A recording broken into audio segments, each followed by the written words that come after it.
Hey guys, it's Carl Brown from guitarlessons365.com. Today we're going to learn how to play In My Life by the Beatles.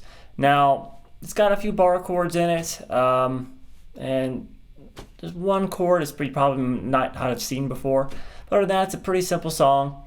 Nice little intro lick there to play. So hopefully, no matter what level you are, you can get something out of it. Let's start here with the intro. It's going to sound like this.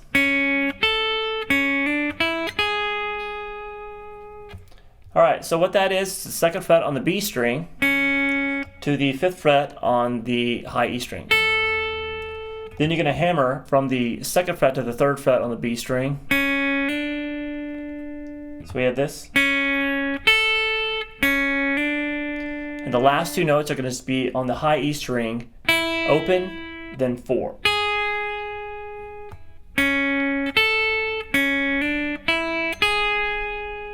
Repeat that again.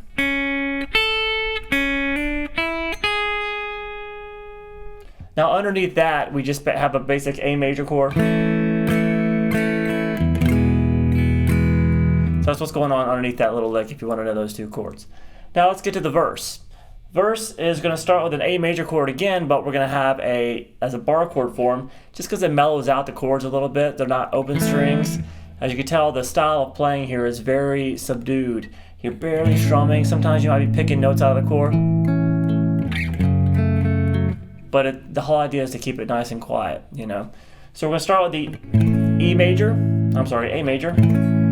Full bar at the 5th fret. 7th fret there at the on the D and the A strings, and the 6th fret here on the G string. Followed by an E major chord. Followed by an F sharp minor chord. That's a full bar at the 2nd fret again. It's just like this major chord form you did here, except it's at the 2nd fret and you're going to pick up your 2nd finger. And that'll make it a minor chord now. And here comes that chord that you might not have played before. It's an A7 with a G in the bass.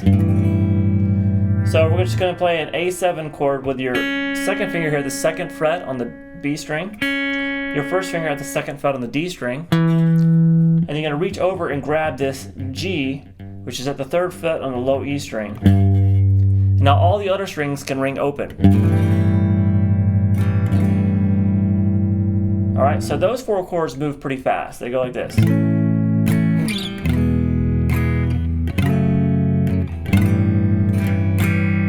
Alright, then we're going to jump up here to a D major chord. We're going to play this up here as well.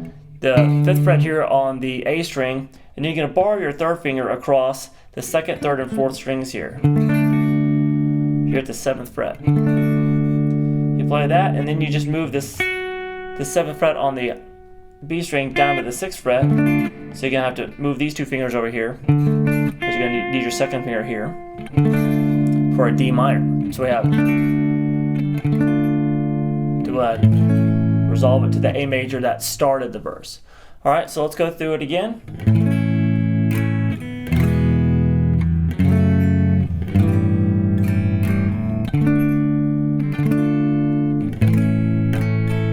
And then it just repeats again through the same chords.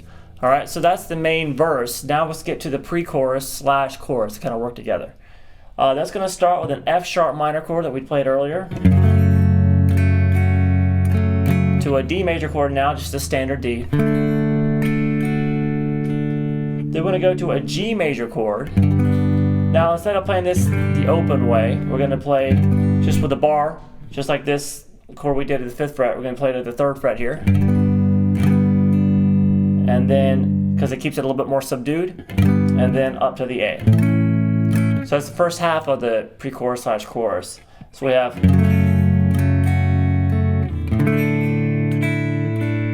Sorry, one more time. Don't play a D sus2 there. Then we have the G to the A. Then we're going to repeat back to start back over, F sharp minor. But this time we're going to go to the B power chord. Now that's implying a B major chord, but they don't really play that note there. Once again, it kind of sticks out too much. So we're just going to play a B power chord with the 2nd fret on the 5th string, 4th fret on the G and the D string. then slide it up to, just move it up to the D5, the D power chord. Now that's replacing from the verse, we're just hanging on this little D power chord now. We're trying to make it more subdued, resolve it to the A as well. So all together, all the way through the pre-chorus and chorus.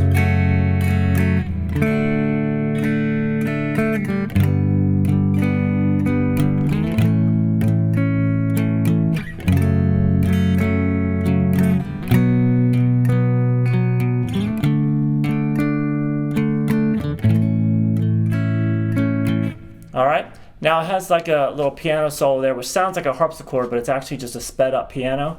Underneath that, you're going to play the verse chord progression that we did earlier. All right, and then all we have to really talk about here is the outro.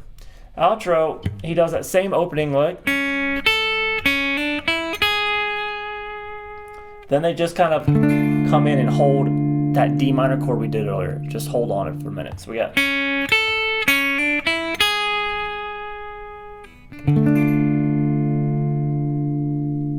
All right, and then at the very end of the song, he goes back into this lick.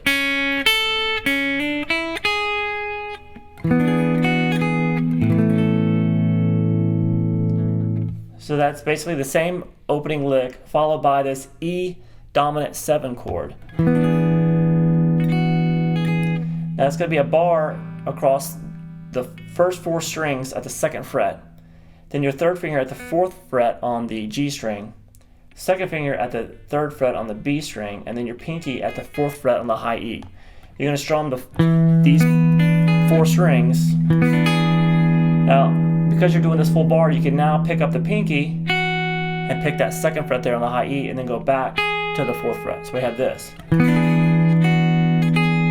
little melody on that top string. And now we're going to pick up the fingers, leave the bar where it's at, and move your pinky here to the 5th fret on the high E string. And you're going to strum the open A string with this bar with your pinky up there at the 5th fret. So we have. So it's kind of a stretch there, that last chord, but since you're already holding the bar there, it makes it a lot easier just to kind of scoot your pinky up a fret. All right, so this is probably one of my favorite Beatles songs. It's great, but it's a great little chord workout if you're just getting started and you're learning, you want to get some new chords underneath your belt. Plus, it's just a great song, so I mean, you can't go wrong learning it. Hope you guys enjoyed it. I'll do another one soon for guitarlessons365.com. Bye-bye.